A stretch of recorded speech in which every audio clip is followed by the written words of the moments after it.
తర్వాత మేము చేసే పని ఒకసారి చూడండి. బాక్స్ లో ఎందుకుంటాయంటే టెర్రరిస్ట్ ఎప్పుడు కూడా డైరెక్ట్ గా ఉండరు. ఆల్రెడీ స్లీపర్ సెల్స్ ని వాళ్ళు మన సొసైటీలోనే డబ్బు కోసం పనిచేసే కొంతమంది దేశద్రోహుల్ని ఏర్పాటు చేసుకొని ఉంటారు. వాళ్ళు ఎంతమంది ప్రాణాలు పోతే సంబంధం లే, ఎక్కడో దగ్గర వాళ్ళు చేసిన వర్క్ చేయాలంటే ఇలాంటి ఎక్స్ప్లోజివ్స్ ని ఏదో ఒక బాక్స్ రూమ్ పేడతారు. అవి అలా బ్లాస్ట్ అయితే ఏం చేస్తారనేది ఒకసారి చూస్తారు.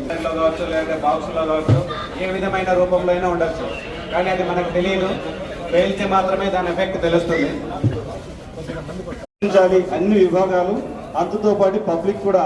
కాబట్టి ఏదైనా ఇలాంటి ఇన్సిడెంట్ జరిగిందంటే అప్పుడు అక్కడ ఉన్నటువంటి ప్రజల్లో ప్రాణాలు పోకుండా, ఎంత తక్కువగా ప్రాణాలు పోతే మనం ప్రజలు కాపాడగలుగుతాం.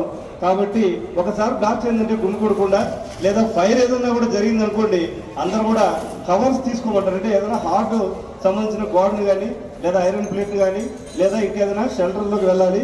సో దయచేసి ఇలాంటి అలర్ట్ ఒకసారి చేస్తే ఏ క్షణం ఏదైనా జరిగితే ప్రతి ఒక్కరికి ఏదైనా ఇలాంటిది ఒక పోలీసులు మ్యాగ్జిల్ చేసిన అనేది మైండ్లో ఉంటుందని ఉద్దేశంతో ఈరోజు ఇది చేయడం జరిగింది. దీన్ని బట్టి అందరూ అర్థం చేసుకుంటారని ఆశిస్తున్నాం. Thank you.